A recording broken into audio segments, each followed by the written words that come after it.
Good morning and welcome to everyone.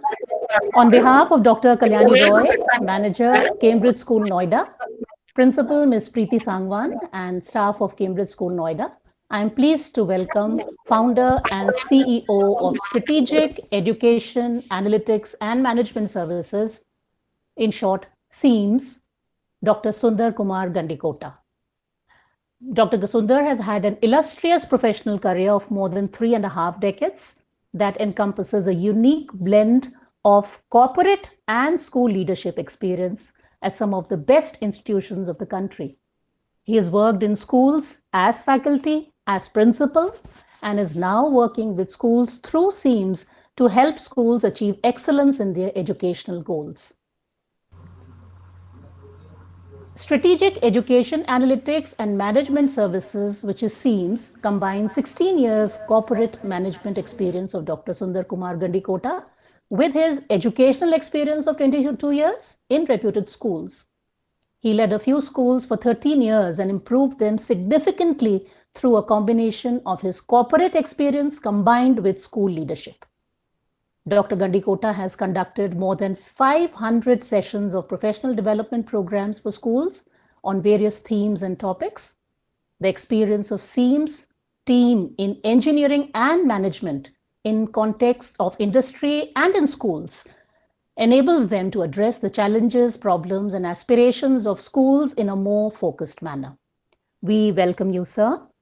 I would like to tell you, sir, that we have about 17 attendees here. They are, would the attendees like to introduce themselves in brief? We can follow the order in which the names are appearing.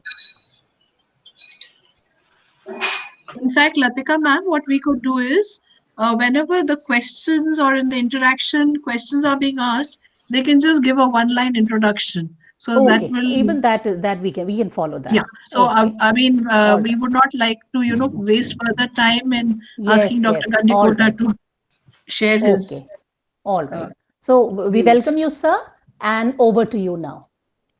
Thank you very much, Latika, madam. I Thank you, think sir. been a very nicely worded and very meaningfully presented introduction of a person like me who has tried to understand what is corporate planning, organizing, and try to also understand educational processes and try to see whether they can go together.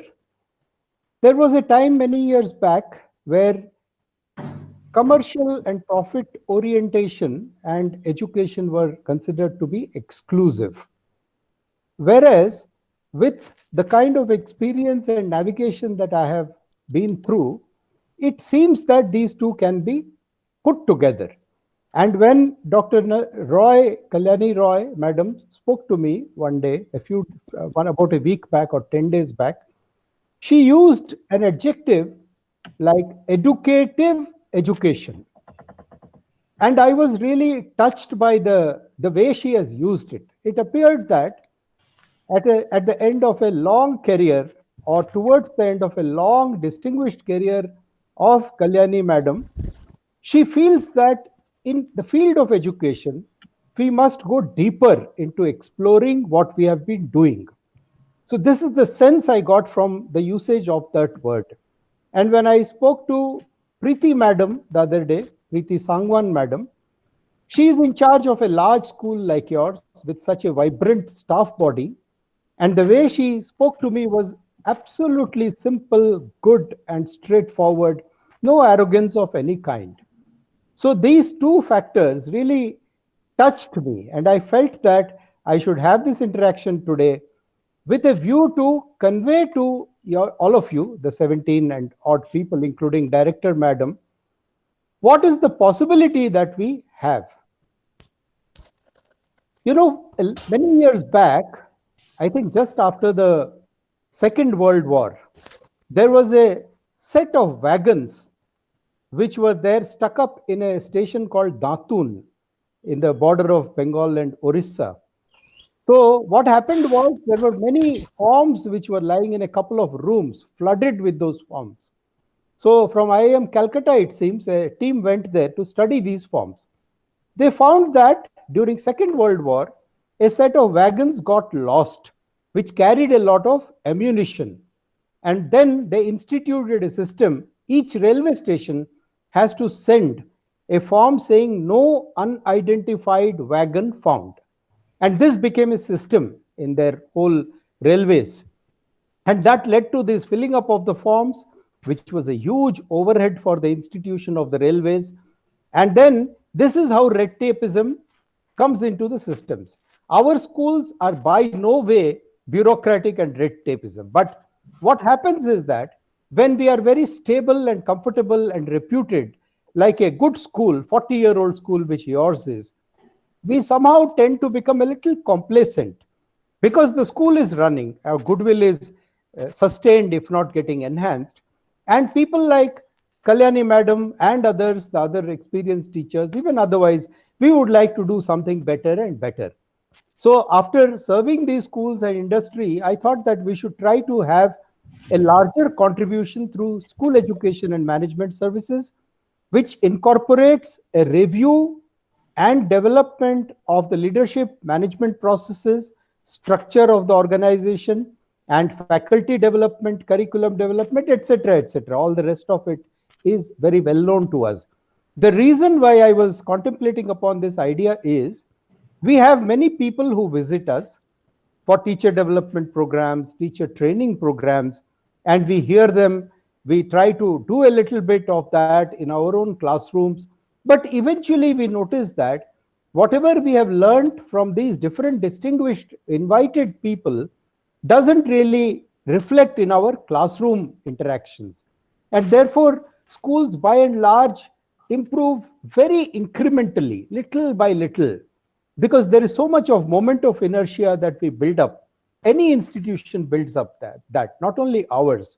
So I thought that we should try to look at it from another perspective. And that is how in the schools that I was associated with, I used to always have a very active internal review committee, which I would be steering actually. So this internal review committee has a few people, members from different departments, and we start looking at the processes, the curriculum, the ways of teaching within the school. Instead of the principal or the director walking into my classroom and telling me, Sundar, you should have done this like this, which becomes hurtful to me, we form a team of friends who walk into each other's classroom, review what kind of a process being adopted, whether the children are being addressed properly. It is a live classroom. One or two of us would visit. And that way, we give feedback informally to the teacher who is in charge of the class. So this whole mechanism must be known to all of you. It is something like peer teaching, peer learning, or micro teaching is one phrase which Stanford University invented some years back. So this is one very important issue which tool which I found can be implemented provided the organization culture, the organization climate, the organizational ethos becomes filled with a certain kind of review process, reviewing whatever we done deeply, sincerely, truthfully, and in a very friendly, non-judgmental, non-hurtful manner. So these are some of the ideas which drove me to design different kinds of customized programs for schools. For example, the program when Preeti Madam and your school suggested that we have a one hour interactive session, I came upon this idea of talking about leadership, organization, and faculty development together to give a glimpse of what kind of possibilities exist for us. What kind of possibilities exist for us. And I'll be giving you in this 40-50 minutes time, for the first 25 minutes or so, I'll be presenting glimpses of what I will be touching upon, the concepts that I'll be touching upon, which we can contemplate internally, individually within the school to help us in any case. And these are also the kinds of training sessions or development sessions that we do, and more than this also. But this whole program of today is customized for Cambridge School. I'm very, very happy to be with all of you here. Sir, can you go to the next slide, Sainil, sir? Yes. So we have three main components in an organization. One is the leadership, the second is the organization, and third is faculty development. These are the three things we will be talking about today. Leadership, there is the most important central thing is the intent, how committed we are to intent, and the style of leadership, management style also we can call it, and whether the leadership is enabling or disabling. We will discuss each of these points very briefly in a short while. And then whether the leadership is reflective and nurturing or it is judgmental in nature. These are some of the components of leadership. There are many more. The management gurus say it in their own way, but I have found my own way of presenting a picture of what leadership is to me, because I happen to be a student of leadership. I did a doctorate in leadership of Rishi Valley School some years back. Sainil sir, the next one. Yes, organization, which is basically a vehicle in which leadership moves. Leadership stands upon an organization. It conducts, it gives the air, it gives the blood. Leadership gives the blood into the organization through all those things which we have discussed. And the organization which is conducting the leadership through and through into the culture of the organization is based on these four main components. One is the skeleton, which is very similar to our own human skeleton, based on which we are able to stand, we are able to move, etc., which is in our organizational sense, it is called as organigram, organization chart, which comprises the structures, the schedules, etc. We have organs like the heart and the lungs, etc., etc., the brain in the human body, which are all beautifully functioning together. We have the departments of faculty groups in a school like ours, history department, etc., etc., which are working together to form the organization. Each of them by itself are nothing, but all of them together become Cambridge School, Noida. The information systems which are keeping all these organs connected, the procedures, the reports that we have internally to the principal, to the director, to the parents, etc., etc., class teacher reports, and whether all these organs are complementing each other, supplementing each other. How do we ascertain this? We ascertain these through the way the communication is flowing, whether it is smooth, seamless, whether it is a laminar flow. Laminar flow is from my engineering background. Non-laminar flow is the turbulent flow. Laminar flow is smooth flow like the Hooghly River in Calcutta or in Varanasi, where the waters flow very smoothly. And whether there are blocks in the flow of communication, distortions in the flow of communication, and whether this entire flow of communication has a certain quality of innocence. Innocence includes truthfulness of data, honesty, simplicity, not being afraid of consequences, all that is included in the word innocence of communication. I'm not really scared. That is what it means. Sainil sir, the next one. Faculty development. Now, in the area of faculty development, what I notice is that those schools which are extremely good, they sustain for 50 years, 100 years, and they are improving also day by day, like perhaps yours. Self-criticality, self-appraisal, self-motivation, self-governance, these are all very, very important qualities in those faculty bodies actually. Like in your case, Madam Nandita was telling, we have a staff which is highly motivated, highly implementation oriented, very energetic, very dynamic. So I was so happy to hear these words of Nandita Madam. So these are the qualities which actually keep an organization as an excellent striver of excellence.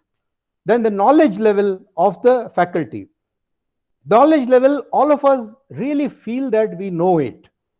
I'm with a lot of care and caution I am sharing with you. I used to feel that also. Now, how do we know whether we are knowledgeable enough for the class? How do we know whether we are knowledgeable enough for the classroom? We can ascertain that by checking whether we are able to answer the best questions of the most intelligent child in a smooth and clear manner. Generally, we are focusing on the average band of the class. And some of the other children who are a little bit so-called laggards, they may not be even asking any questions. In a 40-minute period, we can't really address all groups of students. So our usual attention is towards the average. And they don't really ask very, very interesting or challenging questions. So we are able to get on. And often the curriculum that we follow, the board we are affiliated to, also is not too strict in their assessment evaluation. 80 marks out of 100 is what we are having. 20 marks is internal assessment. So in a very good school, we would like that 80 marks are taken up and scaled up, and then we'll adjudge our level of the school, because that is knowledge. The remaining 20 marks may not be completely reflective of the capacity of a child or a teacher or a class. So this is just a radical suggestion I am making, perhaps out of the context. But the ability to respond to the intelligent questions of students, the why questions, very important. Why does this happen? Why does the whistle on a pressure cooker make a sound? Why does it have to eject out, eject up? These kinds of why questions, to what extent we are able to answer or address in the child by sustaining or nurturing his curiosity. This is what I am calling knowledge. Because many of us would have studied in certain colleges where we got high second division or first division, 70% we got, but 30% of that knowledge we didn't have. So pedagogy and communication. How many types of techniques of teaching do we have with us? We taught first law of motion of Newton 10 years back and today also. How many different ways did I teach it? Am I aware of that as part of my self-appraisal? Am I looking at myself in the context of my growth in teaching abilities? What kind of assessment and evaluation do I have? Because in a classroom of 30, 35, 40 students, I know each child fairly well. So most of the assessment and evaluation, I would suggest, should happen without the tests, etc. Because I am seeing the child in the classroom, in the notebooks, whether he is understanding, not understanding. This is assessment and evaluation. Where are we? It is basically reviewing myself and the love or the reach to needy students. How many needy students, academically needy students, am I able to address? Am I able to touch? Am I able to go near and bring him up from where he is stuck? He is a student of class 10 mathematics, but he is stuck in a concept of class 7. Let's say ratio, proportion, or something like that. Now, whether I am able to understand his conceptual gap at that level and whether I can take him forward. And of course, related to all this, there is an education required of the parents, because the gulf between the parents and the schools is increasing. And that is putting very strange kind of pressures. You are a leadership team, you all know it actually, the kind of pressures that come from parents. So I sense that very proactively we need to involve in education of parents to help ourselves to do our function better. Senil sir, the next one. Now, intent. Intent of the leadership is, what do I intend privately in my heart? There is certain honesty we need to have, and that will reflect in our actions, not what I state to others. Next one, sir. Commitment to intent. Do we remain committed to our intent under unfavorable and changing circumstances also?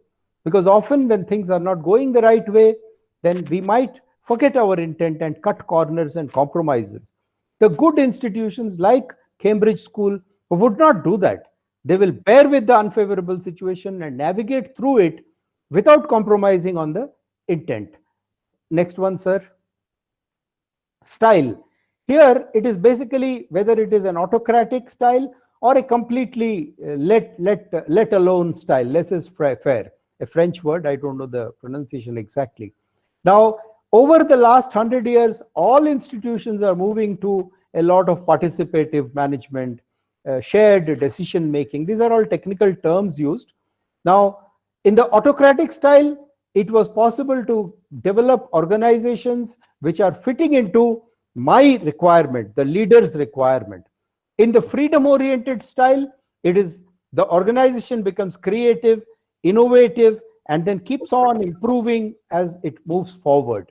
So the best style suited for schools is a very, very democratic and participative kind of an organization management style, which I am sure your leadership is really displaying in action. Next one, sir. Enabling or disabling organizations. You know, when we conduct ourselves with the students, with the teachers, I think I am a democratic person, but how does he see it? He may say, no, sir, you appear to be democratic. You say that you are democratic, but actually you are not democratic. So do we enable the teachers or do we disable them in the way we remark? When the moment we compare one teacher with another, then we have disabled the teacher inadvertently. So this is what is enabling and disabling leadership. We have to be aware of how I am being perceived by the other person, not only me seeing myself, but how does he sense it? This is something very important I have seen in my experience, and I am explicitly sharing this idea with all of you because unknowingly we do a lot of disabling things in a school or organization. Next one, sir. Reflective and nurturing. This is basically after an action is taken, after I have said something, I have hurt somebody, I have disabled somebody in the way I have spoken. I told a child that तुम नहीं सुधरोगे, तुमसे ये problem नहीं होगा. I said it at that spur of the moment. Then am I reflective? Am I realizing the way I should not have said it? I'm basically an educator. I'm a teacher. I should enable the teacher or the student. Am I doing it? So this reflective and nurturing nature, if I have it as a leader or a teacher, then the students will get it. And the whole school will be a learning organization. Many of us say lifelong learning, we want to be a learning organization. But how do we become a learning organization? It is basically by pausing, by reflecting, nurturing each other. Sir, the next one. Now the organization, the skeleton, does it enable or reflect? Span of effective control. I'm trying to go through the slides quickly because it's already 1:40 and we should have about 30 minutes for question answers. Span of effective control based on which we determine the organization structure, the extent and quality of decentralization and empowerment. How often does the schedule, the timetable or the daily schedule of the school, does it inhibit innovation? This is a very subtle point, the last one. I found many schools which cannot change their daily schedules and the timetable of the school to an extent that innovation can be enabled, innovation or a new program can be enabled.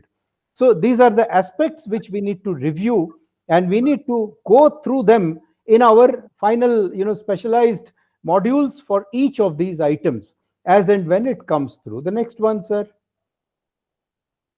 Organs, hygiene and health. Are the departments healthy? Are they discussing the subject? Or are they discussing only about COVID and all these issues of which are also important, they're affecting us.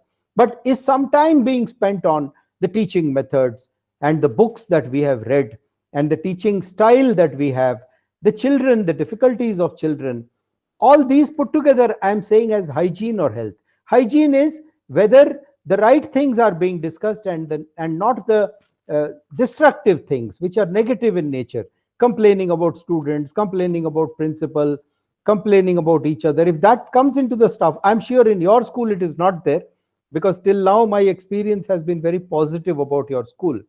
But even then, the health of the department, is it vibrant in a very, very deep sense? The subject expertise getting developed again and again. One teacher challenging the other. No, Nandita ma'am, this is not the way to teach this subject. By the way, Nandita ma'am, I met one Nandita madam in Welham Girls School, Dehradun, and she was an amazing teacher. I am sure you are also one like that. She used to teach history in that school, and children would like to become historians rather than physicists under her influence, actually. Yes. So the next one, sir. Information systems, flowing the information both upwards and downwards. Is it going undistorted with a good value addition, with a positive vibe, instead of adding any other connotation? This determines the health of the organization through the management information system. The next one. complementarity and supplementarity of the people. How much do people volunteer beyond the assigned work? This is a good indicator of the organizational vibrancy, I would say. Being vibrant within the assigned work is certainly required.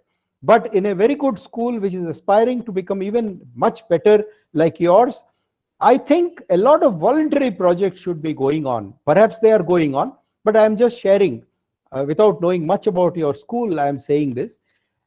How do we measure that? We measure that by checking how much of monitoring is required. For example, our clubs or the miscellaneous activities, co-curricular activities, etc., the ornithology club or philately club and all these things I'm sure you have. Now, how much of monitoring is required in those areas? So to some extent, what is the voluntary level of people taking up or owning these responsibilities? And without being judgmental, whether we can nurture all this in the organization is the question we are asking together as friends here. The next one. So how smooth is the flow of instruction, information, feedback, and learning inputs? How well are new inputs absorbed and implemented? See, this implementation, I am yet to find a teacher who is not able to implement because he or she is not interested. I haven't found such a person. But I have found that the technique that Sundar sir has taught me or Nandita ma'am has taught me and my personality are not going together. I am not able to implement that technique because of my persona, because of my knowledge level, because of my language abilities. So that is why we are perhaps not able to implement a lot of things.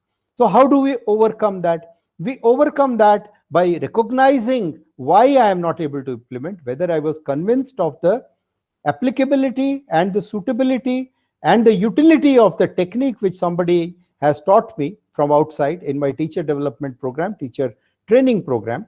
If I examine that, I'll be able to find out ways in which I can adapt that technique to myself. Adapt that technique to myself.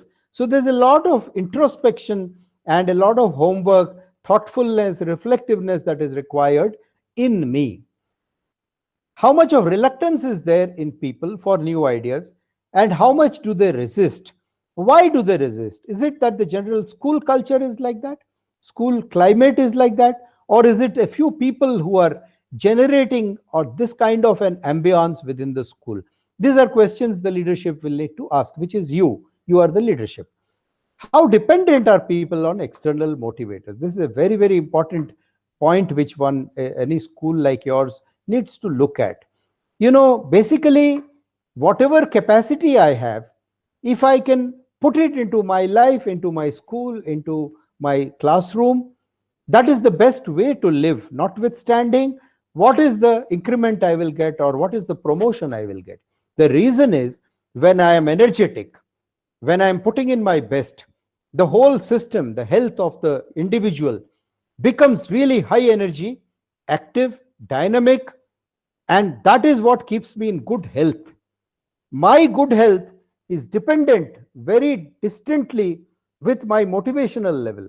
So I want to keep up my good health and be a positive person in society by being free from external motivators. I'll do it for its own sake, per se, intrinsically. I want to do my best. Once I am within the classroom or out of the classroom, preparing for my lessons, I just forget what increment others got or what kind of promotion others got. This doesn't mean the organization should exploit me. Please don't misunderstand me. The organization should do its part. And that is where the question of working at all these levels comes up for a school to sustain its striving for excellence. So the next one. Faculty, we have gone through this already. Yes. Oh, sorry. Next one. The previous one, yes. Self-criticality, for whom? It is for me, not for others. Next one. Knowledge, ability to present rationale, questions. How knowledgeable are we actually?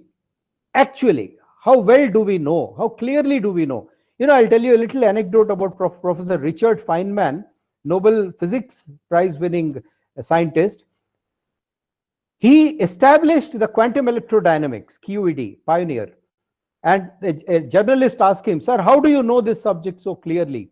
He says, because I can explain quantum electrodynamics to my illiterate grandmother. That is the clarity with which I have understood this subject. How clearly he has understood. Just imagine, any question from an illiterate person also he can answer. That is what knowledge is. The next one, sir. Teaching style, we all perhaps consider, but what is the learning style of the student? And touching the child, have I done it? Otherwise, I have to continue teaching. Touching means I teach in a method that the child is understanding. It is touching through the knowledge that is there. And if that touch is happening through knowledge and reaching the child, then actually everything becomes very easy. For which knowledge, my knowledge, etc., everything is coming into the picture. And what is my experience after 20 years? Have I taught the same first law of Newton in 20 different ways, 20 different examples, or is it the same example I am going through again and again? The next one, sir. Assessment and evaluation, does it enable learning or is it only focusing on scoring marks? Does it enable both or does it enable none? These are questions we need to ask very deeply. Very deeply we have to ask actually. Because very soon the entire examination system in the country and internationally, of course, it is all concept oriented. It's not marks scored. It is becoming learning oriented. The new education policy is also focusing on that to some extent, although they don't know how to achieve that. The next one, sir. How do we know our students? How well do we know? Have we segregated our students based on their understanding of concepts and their abilities? Do we adopt teaching methods based on this segregation of students? The average child being taught in one way, the bright child in another way, the laggard in another way. Are we having a mix of all this? Are we dynamic enough to be sensitive enough within the classroom for different concepts to be playing with all these tools that I have? And all this has to be done proactively. Otherwise, once we become experienced, we start stagnating at a certain level. That level of stagnation might be very high level, but nevertheless, it is stagnation. Next one, please. Now, education of parents, this we need to see whether we can do it, to what extent. We may be doing it also already. Next one, sir. So I think we have come to the end of this, an overview of the entire thing. And I think it will be good. It's now 35 minutes or so that I have spoken. It will be good if we can have some questions to which I will try to respond. Is that okay, Nandita madam?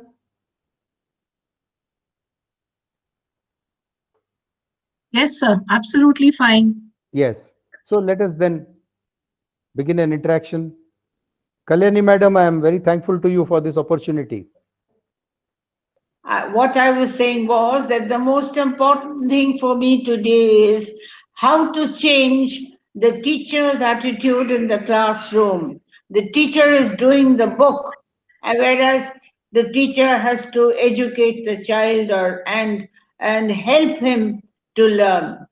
It is not to do the book or to pass the exam. Our objective has to be different. Have Yes, you heard? Yes, ma'am. Yeah. And I'm very pleased. I'm very pleased that you are saying this. And that is what my life is for that. My life. And I recall you mentioned that my background is from West Valley School, another good school. So you were curious to understand what has been my journey like. Yeah. So thank you for giving me that opportunity to share. Thank you. I would like teachers to ask if there are any questions they would ask Mr. Gandikota. Yes. Yes, yes. Is Madhumita or Dr. Hemant here? Because we heard that Dr. Gandikota, you are also a great mathematician and physicist person. So if our HODs for physics and maths are here, maybe they can ask you a question. If not, we'll move on to the next. Is Dr. Hemant or Madhumita here with us today? No, both are not in the meeting. Okay, fine. So, Sarika, you may start with your question as you were asking me. Sarika, ma'am. Yes ma'am, नमस्कार sir, मेरा नाम सारिका है और मैं हमारे school में हिंदी विभाग से संबंध रखती हूँ। मैं अपना प्रश्न आपसे हिंदी में पूछ सकती हूँ अगर आपको कोई कठिनाई नहीं है तो। Sir, we can't hear you. Please unmute.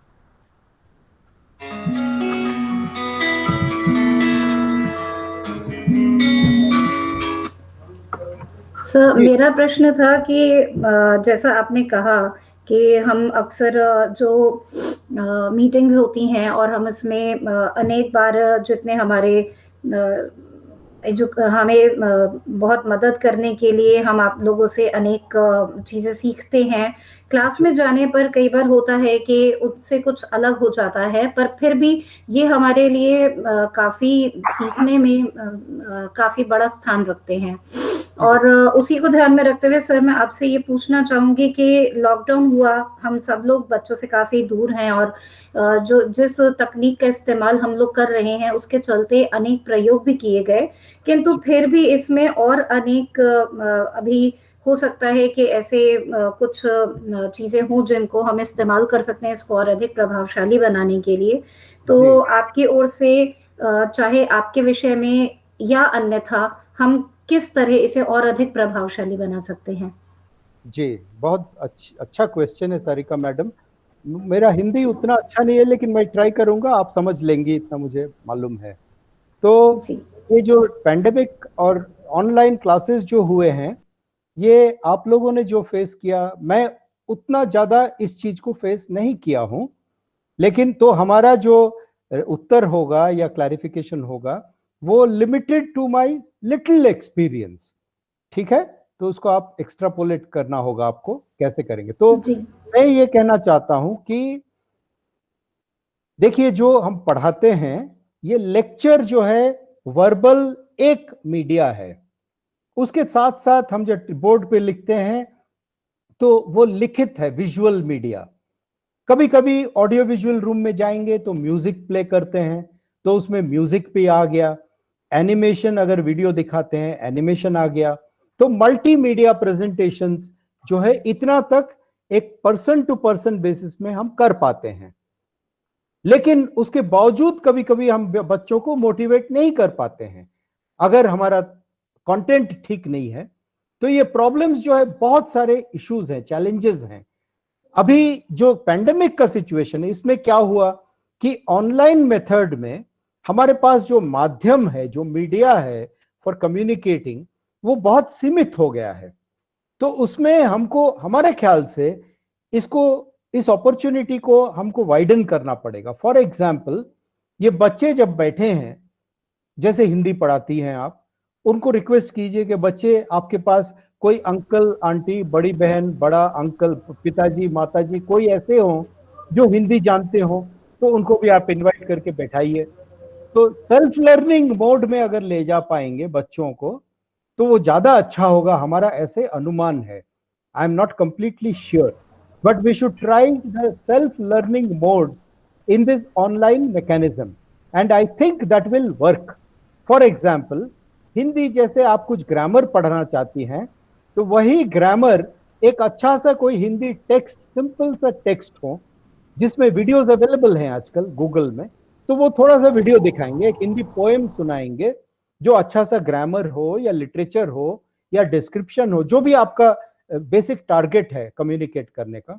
So instead of using your text book, if you can use these videos which are more lively, which children will look at very very attentively.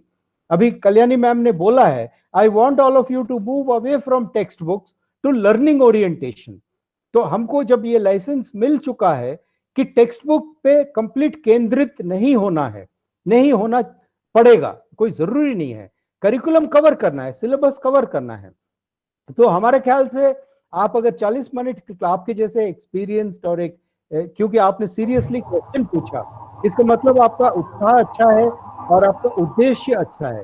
तो हमारा ख्याल से कुछ videos दिखाने का अगर हम try करेंगे, ऑडियो सुनाने का ट्राई करेंगे, और 15 मिनट, 10 मिनट, 5 मिनट एक ऑडियो दिखाया, वीडियो दिखाया, फिर उसके ऊपर चर्चा किया बच्चों के साथ, तब जो है आपका ऑब्जेक्टिव अच्छा होगा और आपको स्ट्रेन नहीं होगा।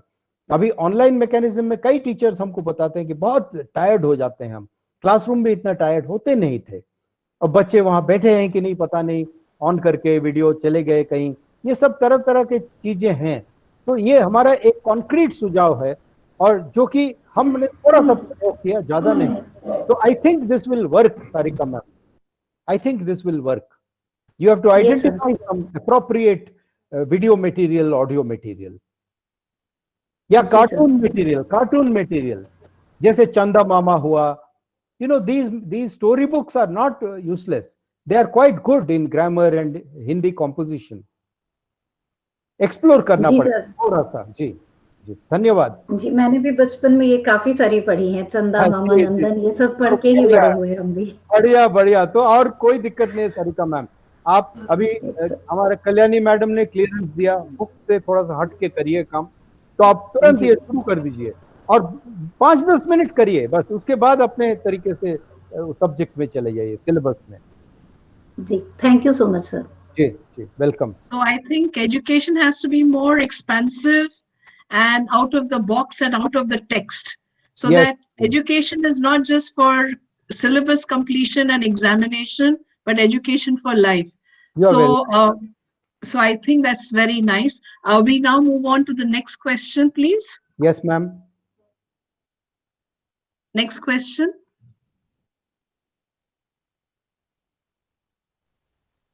Any Sir? introduction? Yeah.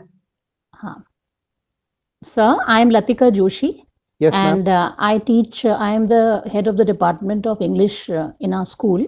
Yes ma'am. And, you know, we sometimes, although, you know, what Dr. Roy said and what Sarika said, Yes. I have been thinking in this way, but when we come down to the nitty gritty of things, you know, when we have to think about what's to be done on an, you know, on a daily basis, Yes. it is a fact that teachers do feel this compulsion to complete all the chapters which are there in the prescribed book, whichever book has been chosen by the school. Yes, And ma'am. often these days, the book and the books are not, you know, standalone. They come in a combination. Yes. Like it's a set of 3 or it's a set of 2. So now the problem starts this way. I mean, that first, when we have these 3 set of books, parents have purchased it. And parents do not know the nitty gritty. They don't know all this discussion that we are having about how to teach and the pedagogy and all that. They think in terms of whether the books have been completed or not completed. Yes. So the thing is, now if the teacher, now often the chapters and the, you know, the exercises which are related to it, they are far too many to be of real good to them. So Yes. what happens is that, you know, sometimes, you know, too much is bad. So I think that with these books that we often select and the number of exercises that there are with them, sometimes the objective is not ensured. The only objective the teacher, you know, has to keep in mind is whether that all the chapters are being done or not. So Yes. at the moment the teacher goes in that mode, all this that we just talked about, you know, quality and competency, that goes for a 6. So I just wish to know, sir, Yes. suppose for 9th to 12th, Yes. there is a CBSE prescribed book. We cannot change it Yes. because the examination will be asking questions from that. Yes. So we are left with classes 6 and 7 and 8. For class 6 to 8, Yes. suppose I think that, okay, we have this 3 set of books. Suppose we all decide that we are not going to do all the chapters. Yes. We are going to delete, say, 25% or 30% of the chapters. Yes. And why are we doing that? Because we want to hone the 4 skills in the class through activities only. Correct. Because after all, sir, at the end of the year, we have only so many classes which are available to us. Yes. So this is a tussle which goes on in the mind of the teacher all the time. So Yes. I just wish to ask you, Yes. and also, you know, to others, that Yes. suppose we decide at the beginning of the year that Yes. I am not going to do these out of 25 chapters, I am going to do only say 50 or Yes. 80 good ones. Yes. Okay. And Hmm. then the time that I will be saving thereby, I will be doing activities which we can plan right in the beginning. That if we are saying that we are cutting down the syllabus in this way, then these are these 15, 20 activities that we will be doing and with proper objectives and Yes. what we wish to attain by them. So Yes. do you think this will help teachers and also the organization, and whether it will be palatable to the parents? Yes, this is an excellent question, Latika ma'am, and this is actually the trouble that is faced by most teachers within the classroom. So I would like to now respond to this by bringing in the word curriculum. You know, at the beginning of the year, if the faculty members of a particular department sit together, like you suggested, and while discussing the syllabus, they also discuss the curriculum. See, the curriculum is being achieved through these chapters. So under no condition, the curriculum can be cut down. This, we should understand the difference and Yes. also commit together. Now, let us say in the 4 R's, what you said, reading, writing, etc., whatever is the curriculum at that particular level, class 3 level, there is a requirement, class 6 level for English, there is another requirement, etc. So we discuss this totality of curriculum and then see these syllabus, these chapters which are syllabus actually, to cover the curriculum are reviewed, because not only the chapters are more, 30 or 35 chapters, but also the gradation is not okay. Yes, that's right. Exactly, sir. Yes. So the first chapter is more difficult than the 4th chapter. Yes, absolutely. Yes. So when this is the case, the teachers at the beginning of the year, we decide that chapter 4 will be taught first, and then chapter 3, and then chapter, etc., etc. So we decide the sequencing from the textbook available based on the curriculum, and then see what are the minimum chapters that can be covered to cover the curriculum.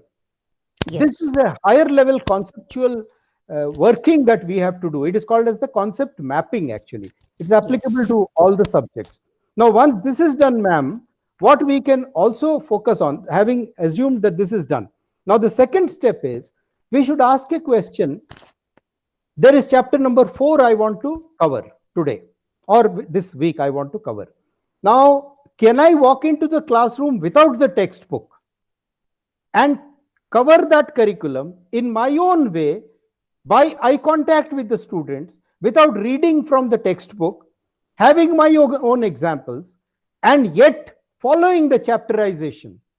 Yes, See, sir. That's what, yes, exactly. Yes. That's what my point is, sir. Yes, ma'am. Now, the chapterization, within the chapter, there is a sequence that the author is followed. Now, there are some highlights. There may be a definition coming up. There may be a table or a chart which he has presented, which is very crucial for the student to know verbatim. Sometimes the formulae have to be known verbatim. They have to be memorized. So we underline those parts, and we get the student also underline them at the end of the class. But while in the class, I am not referring to the textbook unless I have to write verbatim something on the board. So the contact with the textbook is what spoils, Latika ma'am, is my experience. Yes. The teachers who are not looking at the textbook within the class, but they are following the textbook, they are much better actually. The students get engaged with them. They ask questions also. So our methodology of teaching, this is not easy to come. A new teacher just after MA and do cannot do this. So we should give them that nurturing ground, the enabling ground which we discussed. And when there is a mistake made, the principal and Nandita ma'am and others, you know, should not call, Sundar, idhar aa jao jaldi se, oh, parent ne complain kiya hai. So they have to bear that brunt. They have to protect me within the classroom. I'm sure your school does it. So once that enabling ground is there, nurturing ground is there, and I am going into the classroom without the textbook, it is all over. I will just narrate the chapter actually. Like Professor Richard Feynman. Latika ma'am, you will be very happy to hear this. Professor Richard Feynman's classes, commerce graduates, economics graduates used to flock the corridors to listen to lectures on physics. He has 3 books on lectures on physics actually. Okay, sir. So that is the fluency with which he deals with the subject. I'm not saying we will all become like that. No, but we will try. We will try. Thank you so much, sir. Thank you. I never referred to textbook within the classroom. I don't know whether I'm a good teacher or bad. Never. So concept mapping is actually good, but I think we also need to convince our parents, because our parents feel that the chapters must be progressively done. Chapter 1, 2, 3. So Yes. I think a little orientation of our parents to say that we are going to do it as per the difficulty level or the requirement level, that also needs to be convinced. Done. Because And that is parents what feel, we bought a book and they're not doing all chapters. Yes. So that is parent education. I meant that. Actually, no yes. need of orienting them by calling them. Even if the principal of the school or the vice principal of the school writes a letter at the beginning of the year, we reviewed this textbook with reference to the curriculum. In fact, we can say Cambridge School, Noida, has taken a progressive initiative of reviewing textbooks with reference to curriculum to make the school teaching interesting. And we found this is the outcome. And therefore, we shall be following this from academic year June 2021.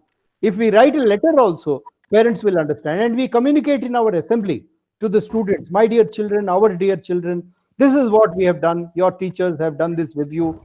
So you will not find that chapters are going 1, 2, 3, 4, 5, 6. They may go a little odd sequence, and this is the reason.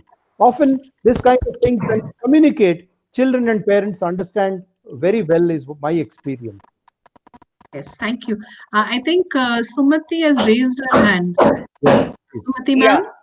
Yeah, good afternoon, sir. I was just listening to you and your management principles and all those things. I'm a commerce teacher teaching both accountancy and business studies for class 12. Okay. Yes. My first question is, you said, yes, you can, rearrange the chapters in such a way that we are going from a lesser one to higher level, which involves lot skills. Okay.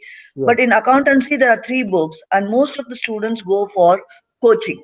Okay, now suppose according to me, I feel that book 3 is more important or more relevant or more easy to understand, which will inculcate interest in them.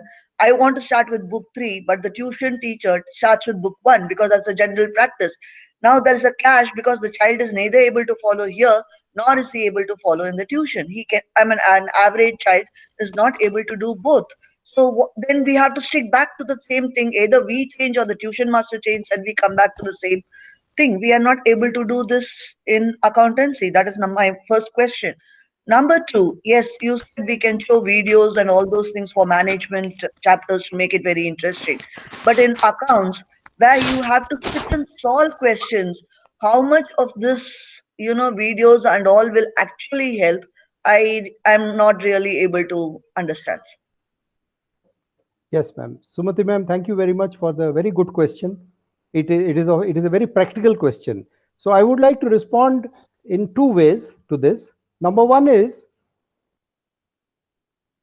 accountancy is a sequential subject. Unless one concept is cleared, the next one we can't do. And generally, the textbooks are also organized on those lines. Now, as far as the tuition master is concerned, this is a very big problem because children want to do CA, etc., parallelly, and so many other things are there. So I understand the complication. I faced it in our Kanpur Jaipuria school. And what I did is, partly it mitigated the problem. I'll suggest to you what could be tried out by your school also. If it is 2 or 3 tuition masters who are involved in this whole process, then the task becomes easier.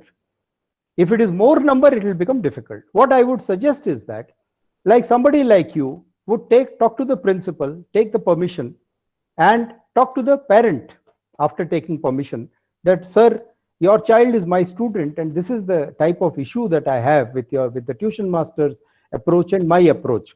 So is it possible for you to come and meet me with the tuition master and the child? And then we will develop a strategy for synergizing our efforts.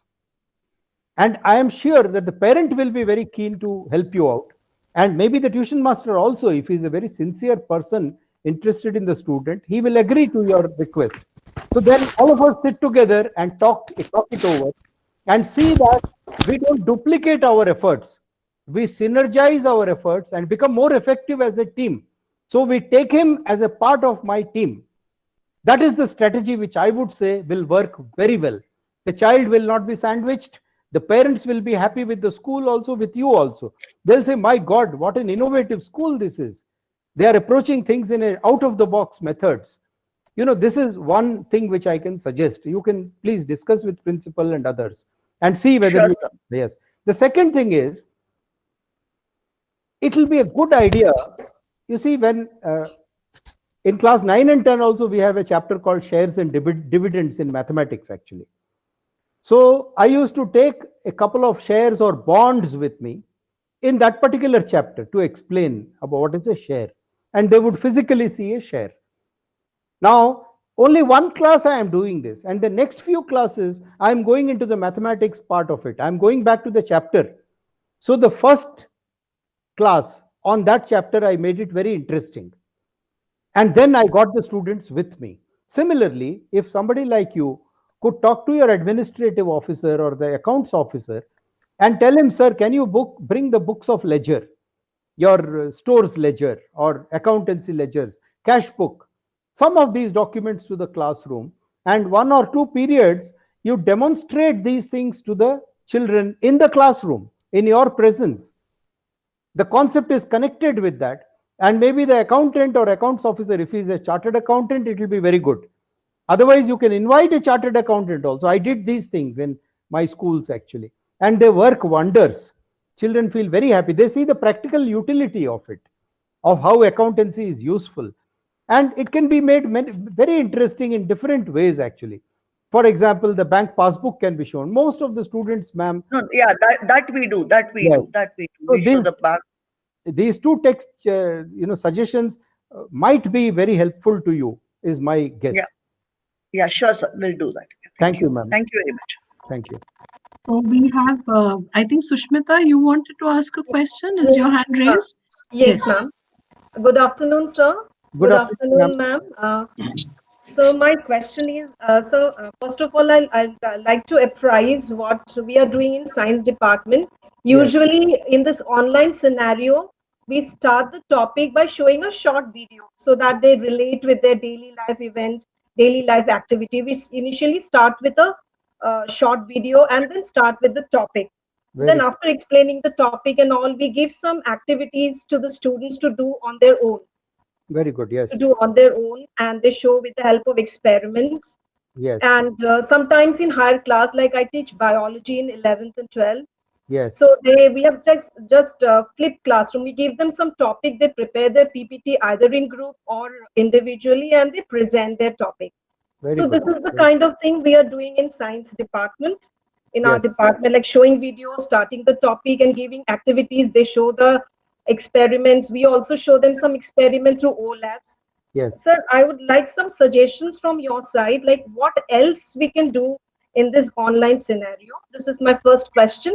Yes. My second question is, children nowadays are flooded with information. Yes. They're flooded with information. What else we can do to improve their attention span? Yes. This is a very good question. It has many parts, so let me try to address each part. Sorry, ma'am. sir. No, it's okay. No, don't say sorry. Sir, shall I repeat my don't question? repeat. First part is, what I else? What are the other suggestions for Yeah, I science faculty you want Yes. to suggest us? I And secondly, children nowadays are flooded with information. They go Yes. for coaching, they see the videos here and there. And Yes. what we can do to improve their attention span? Yes. Thank you very much. It's a very good question. So let me address each part separately, ma'am. The first part is, I think I would first of all like to compliment you for this approach. This is a very good approach, and I think you have found it to be effective also. You must have toyed around with it, refined it to achieve this level of effectiveness. Compliments Yes, to you for that. And now second, what else can be done? See, already students are also searching videos, some of the interested ones at least, and you are also suggesting and showing. So we will leave that part apart, okay? Now, what else can be done is, if you can tell the children, depending on the level of class that they are, to generate from their immediate life, from their family, from their immediate surroundings, some questions of science which occur to them. You can give them some examples. For example, Why does the gas lighter of the gas stove light the flame? How does it light it? For physics, I am talking. For biology, when you have a stomach upset, what exactly has happened? Exactly what has happened. I don't want theoretical knowledge, ingestion, digestion. No, not all that. You add 7 samosas. You're a small boy, you can't have more than 3 samosas. 7 samosas when you had, why does the stomach have to get upset? This is just a suggested question. Like this, they should generate questions of their own related to your subject. And like one day you have shown a short video. After 2 days, maybe a short question of the student can be taken up, and then you discuss that, which is the practical implications of how science is applicable to his immediate life. So this is the second approach that can be taken. It will take you some time, because as you said, the attention span is reducing in children because of various factors, and they are already flooded with videos and the internet and perhaps the cell phone. It will take you some time to make them generate questions. So till then, you can ask one question on their behalf, something interesting, and then take it forward. So this way, when you do for 5 or 6 classes or 10 classes, and assign the more intelligent, more curious, more inquisitive children to ask a question, then that culture can be brought in very slowly. It will creep into your system. So this is the second major way in which it can be done, actually, because a lot of things can be, in fact, everything of biology can be taught through human being himself, or the plant, a small pot he is having, a tulsi plant in his balcony perhaps, or in his garden of the apartment. So you know it better. Now this window, once I have suggested, you will be flooded with your own ideas. So this can be taken forward. Now, as far as the attention span is concerned, I would suggest that, I don't know the possibilities in a place like Noida, because so much of concrete jungle people are surrounded with. But in a place like, let's say, in any other place, or even in Noida perhaps, what we could urge is the student needs to go during the weekend, collect maybe 100 types of leaves or 10 types of leaves of different shapes, different colors, and paste them on a scrapbook. These are the things which, Sushmita ma'am, you must have done it when you were in school, perhaps. If you were in the, yes, we are giving this kind of task to our students also. So making herbarium, yes, collecting. Yes. And don't formalize it too much. The difficulty with us sometimes is we try to formalize it. Let it remain informal. Don't grade it. And once it is done in an informal manner, then you will see the effectiveness improves. And something very strange you can ask. I want the leaves from not the ground, but about 3 meters high in the tree. So he has to climb the tree and get a leaf. Some twists can be given to that entire thing. Or blade of grass. Different types of grass can be taken. In fact, one very good idea I can suggest to you, because you are a biology teacher, ask them to buy a magnifying, medium-sized, about 10 centimeter diameter magnifying glass. Each of them will buy. And every day they will observe something minute in their house or outside. They will watch their fingerprint and then take a photo of that with cell phone. So magnifying glass, when they start viewing, or they can buy a small binoculars or a telescope and watch the skies. So what we are doing with them is, we are connecting them to the nature, to the world around, not the words, not the books. So once we connect the children to the nature around, then the attention span improves. See, inattention has increased with the social media, with the advertising world, with the TVs, with the cell phones, because there, especially the remote controller is the Frankenstein. Remote controller is a Frankenstein, because it enables a person to switch the modes so much. So they get stimulated with only changing pictures. A steady picture is something which has completely, it is no longer engaging children in their attention. So these are some of the ways. We have to understand the causes of inattention, and if we can address them somehow, link the children to nature, Let them look at the sound. Let them feel the sound. Early morning, let them go into a garden and see the light. You know what English literature people normally tell. That is the kind of approach that will work. It will not be very easy to work on this, ma'am, Sushmita madam. The attention deficit syndrome is a huge problem, and it is actually having a heavy toll. As teachers, we can only mitigate it partly by all these mechanisms. I was very lucky to be in schools which were residential, and even in the day school of Jaipuria, Kanpur, what I did about 4 or 5 camps, overnight camps within the school. In the school playground, we set up a camp for 1 day for different age groups. That helped to bring about, and we said no cell phones. So a lot of outdoor activities will help in addressing the problem which you are facing. But all of us are in the same boat of difficulty of attention reducing. Thank you very much, ma'am, for the good question. Thank you, sir. Surely we will incorporate it and bring the children more closer to nature. Yes. So that they can, some little bit of improvement on their attention span, we can observe in the future. Very good, very good. Right.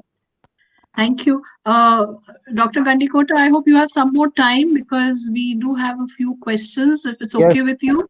Yes, ma'am, because I find this session very good. So many genuine classroom questions are coming up, experiential questions. So I'll be very pleased to be with you as long as you want me. So we will have now, I think Jamal Ashraf, he has a question. Yes. And when nobody has a question, I just have 2 questions finally before the session ends. Okay. Yeah. So Jamal. Yes, ma'am. Good afternoon, sir. Good afternoon, sir. I'm Jamal Ashraf, and I'm associated with Cambridge School for the last 14 years. Yes. I'm teaching history and political science at senior secondary level now. Yes. Being HOD, my basically concern is that since the new education policy has been published, yes, in the years to come, we are going to overhaul our education system, yes, which is will be basically based on project research, etc. What kind of preparation social science department should do in order to basically be ready to embrace these changes and motivate students, that in that direction? Yes. I would like to respond, sir, to your concern for the long term and the immediate at 2 levels. Yes, sir. One is, by and large, students in schools, particularly up to class 7, 8, 9, 10, the adolescence age, 13 years to 19 years, some of them don't find history too interesting for them. Yes, and they disengage. Okay, that is a very, that is a general problem that all of us have as history teachers. Yes. Although you have not mentioned it explicitly, I would like to address that also. Okay. So, as history teacher or even political science teacher, I would like one of the pedagogical methods which is very effective, very powerful, is the method of telling a story or a narrative. Okay. For example, I want to explain about Mughal dynasty or English Job Charnock and East India Company, etc. So the concept is the same. I will walk into the class, not look at the textbook at all. Yes. I have read very specifically the chapter. I know the curriculum and I know the content of that chapter also. Now I walk into the classroom and mention it as a story. In Afghanistan, there was this entire dynasty. Babur was one of the boys there. Baburnama I read once. So I read the background of Babur in Afghanistan area. Yes. So I can go into internet and read a little bit of the background of the story or the chapter that I will teach to make it interesting, to convert that into a narrative, actually, to convert that into a story form. Now, I walk into the classroom and tell it as a story for the first 10-15 minutes. I can dramatize it also.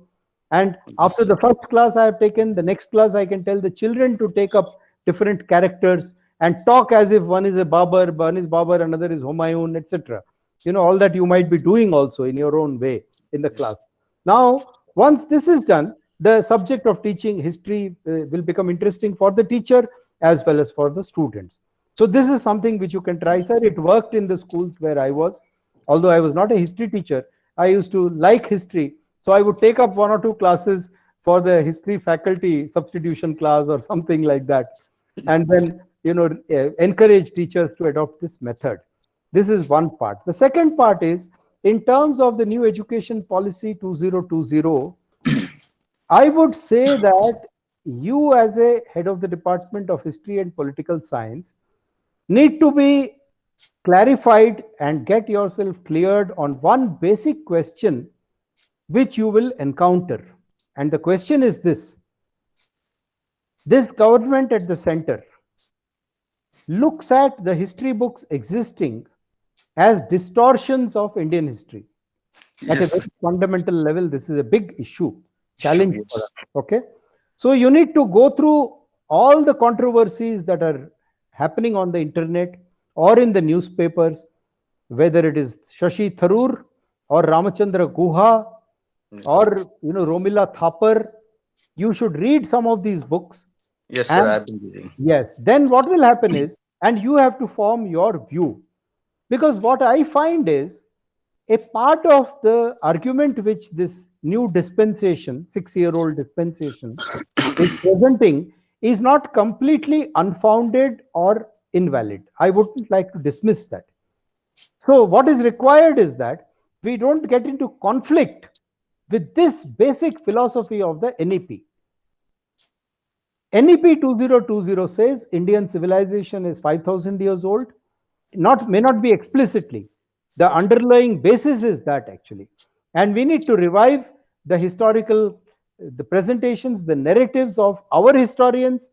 Our science is being undermined. Our mathematical research of earlier times is being undermined. I'm being very explicit, Jamal Sahab. Just bear with me. Yes, sir. Yes, sir.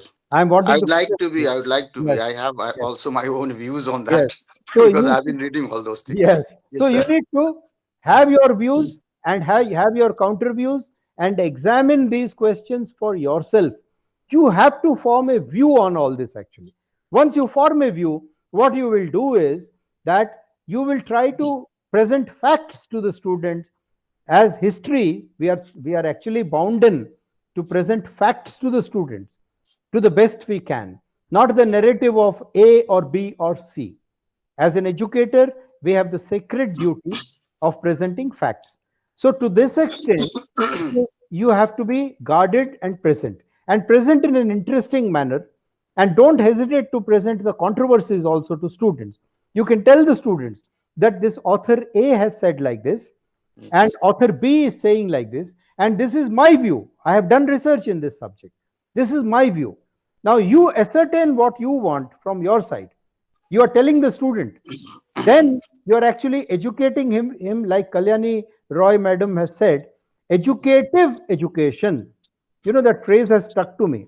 So we are teaching the child to learn, to examine, to be independently thinking on issues. We are making him thoughtful away from the textbooks. So these are the suggestions that I can make, sir. But as such, don't worry too much about NEP 2020 presently. Because to take a very concrete shape in terms of implementable plans of actions, it will take more than 1 or 2 years actually, because there are a lot of debates that are going on at different levels. Thank you, sir. So Yes. thanks. So thank you. Anybody has any other question? Okay. So, well, I take this, I guess I'll take the last questions with Dr. Gandikota. Yes, Dr. Gandikota, in fact, when Sushmita ma'am was asking you question, Yes. what came back was a flashback of my childhood. Yes. And I never found a concrete answer to that. Okay. And that was, when we swallow a tablet and when we are in pain, Yes. how does that tablet know which part of that body is paining so that that part only settles down? And why not, other places? Yes. Very good question. That was one. Yes, That okay. was one. Okay. And the other thing is, when you were presenting your PPT, one Yes. of the very pertinent points that you made was that, Yes. for any organization to be par excellence or even moving ahead, Yes. We need to have something called reflection, in other words, something known as feedback. Yes. Because well, I'm familiar with the PDCA cycle and Kaizen. So, and I'd read your paper on that. That is why, in a school level, Yes. we do have a feedback, but it is only for class 12. Yes. They give a kind of overview before they leave school. Yes. But if we are to implement improvement at every level, Yes. then what would be a good age group or a class group to have an annual feedback? Where one thing I notice, when children don't write their names, they Yes. are quite discerning and their honesty comes up, because they feel their feedback, if it is not named by their name and roll number, obviously it's far more open and honest. Yes. So what is, as according to you as an educator, what is a good age? Because still class 5, I think they are too young to discern. Yes. Of course, they're at their level, but what would be a good age to have an annual feedback from children at, from all levels? That means not only talking about the teaching methodologies, but the classroom ambience, the school culture, the activities, overview. So according to you, which would be a age group for that? Yes. So this is a very comprehensive and good question. I'll again address point by point. As far as the tablet is concerned, you might be wondering, how do I register all this? Even Shushmita madam must be wondering. I noted down these points as you were talking, actually, in a sheet of paper. So the tablet. Now tablet, whether tablet knows or the human system knows, this is the question, because tablet is inorganic. Now the human system is knowing this, is sensing this. And basically there is a field called biophysics, biological physics. So it is a field which has started developing about 20 years, 25 years back. And now it is a very mature field, actually. So what they are doing is, these biophysicists, they basically, a lot of the critical functions of the human being are related to temperature sensing, pressure sensing, differential pressure sensing, and the alien body sensing, the antigen sensing. Not only the living antigen, but also something poisonous to us or irritable to us. So these sensors, it is basically biological sensors, physics sensors, and chemical sensors, which are basically converting that signal into the electrochemical neuronal synapses. Through the synapses, it reaches the CPU, which is the brain, and then the brain is processing it. So coming back to the basic question, it is a process. And also when the tablet is going down the gut, the basic it slips from my mind the technical word. When it is just from the mouth, it is being swallowed in. Of course, there are two pipes, the windpipe and the food pipe.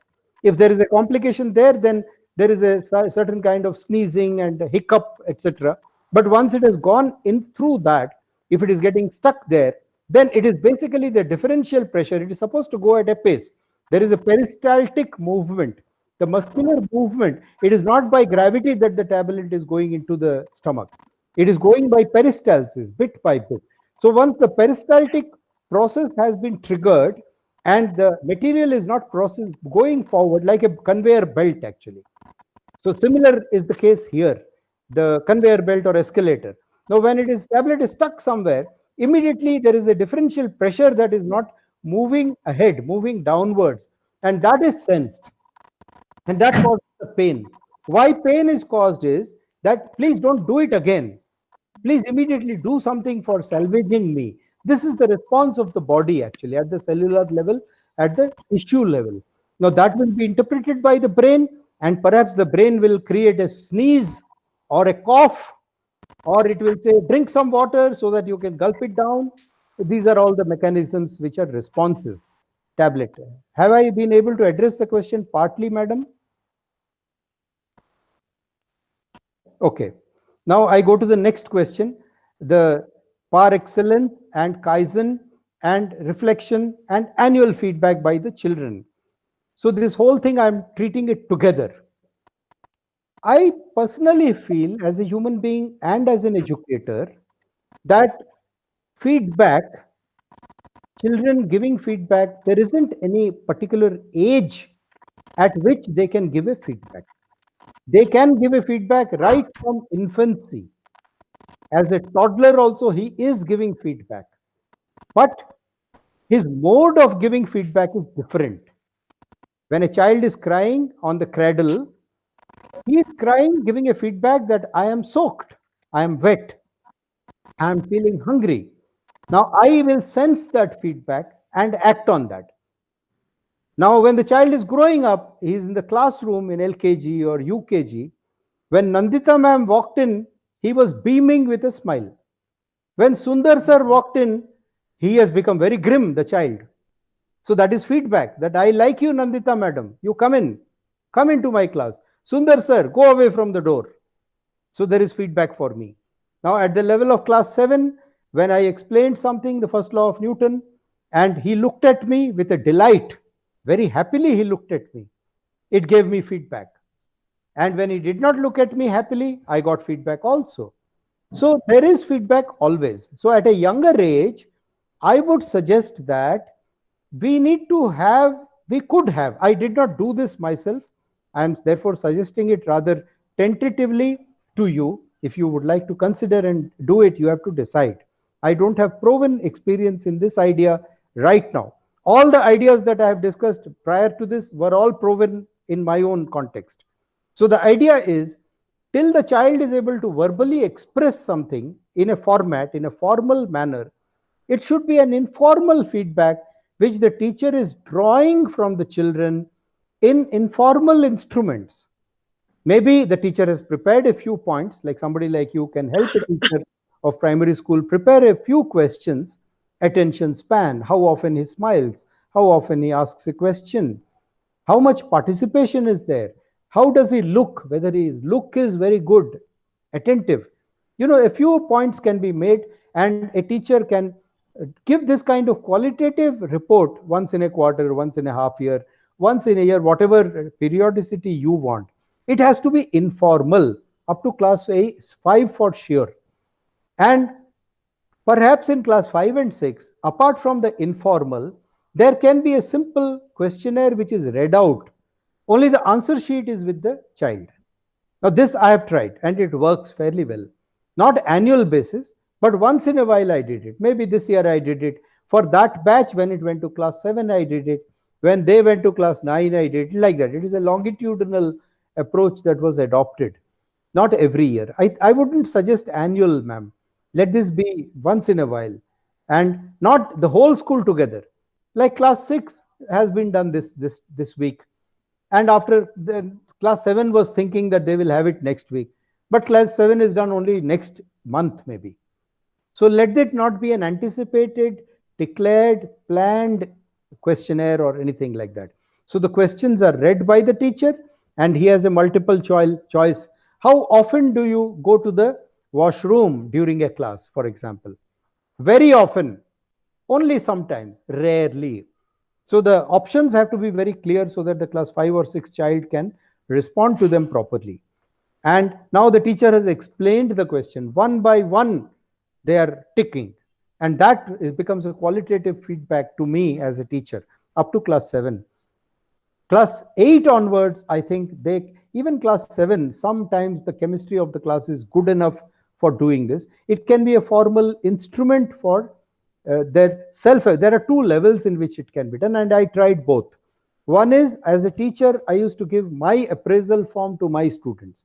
So they will ascertain how good I am as a teacher, which I used to call as appraisal form by students for me as a teacher.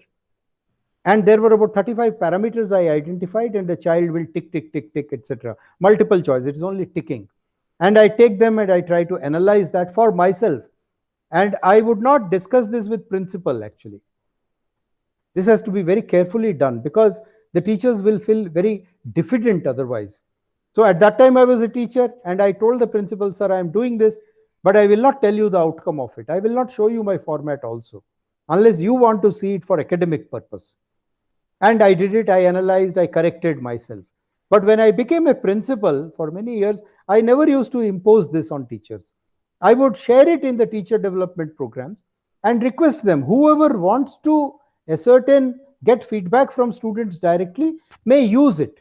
And you may analyze it yourself. You need not give me feedback. And it worked. I know that about 5% teachers used to do it, not all. And to what extent they have improved out of that, I am not sure, because I would never ask them about this. So it has to be done informally. The second part is self-awareness form for students. I used to do, even for teachers, of course, but students, I would give a self-awareness form from class 7 or 8, again, once in a while, informally, where we try to make them aware, make them sensitive, self-critical about how attentive they are, what is distracting them, whether they are listening to the teacher, which type of teachers they like, what type of teaching methods they like, what activities they like in the school, what do they like about the principal, what does he not like about the principal. All these kinds of self-awareness questionnaires I used to have, but not annual basis, once in a while, once in 2-3 years, take that feedback, help the school improve, and then do it again when it is necessary, because these processes should be done very carefully, very sukshmata, subtly, very subtly. I think they should be done. So I think I have addressed many of the issues which you have said. Now, as far coming back to this point of Kaizen, I'm very glad that you have been exposed to this idea of Kaizen, because this concept of continuous improvement through quality circles is something which I tried in schools. I'm sure in your school also it can be tried.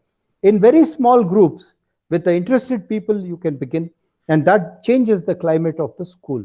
Now, these are the areas where, as a person experienced in all these things, I try to catalyze these processes for organizational regeneration, which builds capacities so that it can regenerate continuously by itself through all these multi-levels of approaches of leadership development, organizational development, faculty development. I used to have customized faculty development programs. One is a general faculty development, then subject faculty, then individual. Like Sushmita ma'am's requirement will be different from Jamal sir's requirement. So we need to eventually, it involves quite a lot of long-term perspective, a strategic development plan for the school, which addresses all this in a very concrete manner, customized teacher development program. Ma'am, Nandita ma'am, did I address all the points, ma'am? Yes, I'm sure, sir. I think so. You have, Okay. and with pleasure. So I have one question, ma'am. Oh, May okay, I? Deepa. Yes, maybe that will be the last one. Yeah. Okay. Good Yes, afternoon, sir. Yes. I'm Deepa Vadhva. I'm the Yes. senior coordinator here and also ma'am. look after English for class 11 and 12.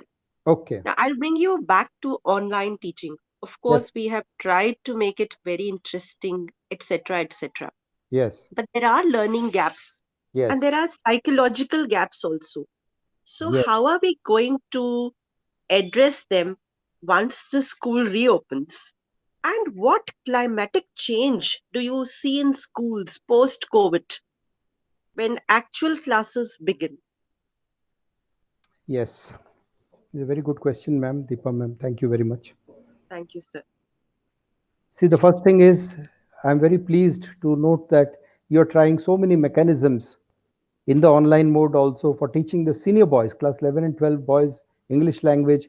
It must be quite a challenging thing, to keep them engaged, because the society offers them, that age group, so many different distractions actually. In spite of that, you're able to continuously try. And from the way you have shared the problem, it doesn't seem that you are too tired or drained out, which means that you have been effective in this mode also.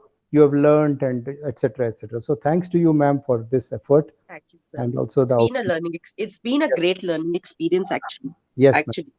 Now, coming back to what will be the scenario when the schools reopen in the physical mode, I feel that there is something very strange which all of us have experienced, that children forget things very quickly, and that is their innocence. Even a boy of class 12 or 11 or even younger boys, what fights they had before summer vacation holidays, after summer vacation they are completely freed from it. They become very friendly. I mean, up class 12 there may be a little bit of residue, but the younger you go, it is a clean slate always. So I feel that once they come into the school, they start running around, jumping around with their pranks. In one day, it will be a different school altogether. This is my feeling. Because children are by nature like that. We carry the psychological shadows, the memory shadows operate on us much more than in children. So I feel the classes, in fact, they may become even better in the sense that now both the children and all of us have been forced to go into the online mode. So we have developed a certain proficiency with internet, with videos, etc., listening and all that. So now perhaps I feel that, and I hope that our teaching methods will be really multimedia, multimodal experiences we will be having in the classrooms. This is my feeling actually, across the country, because we have been really challenged to make ourselves engaging with the children. And we tried so many different means. Whatever be my background, I was just a second division graduate of biology perhaps. But now I had to develop, otherwise the child was moving away from me. It was an existential challenge for me. And Nandita ma'am or vice principal or principal will say, Sundar, you are no longer required, because Deepa ma'am and Sushmita ma'am did a better job during pandemic. So I know that threat is there. So I learned.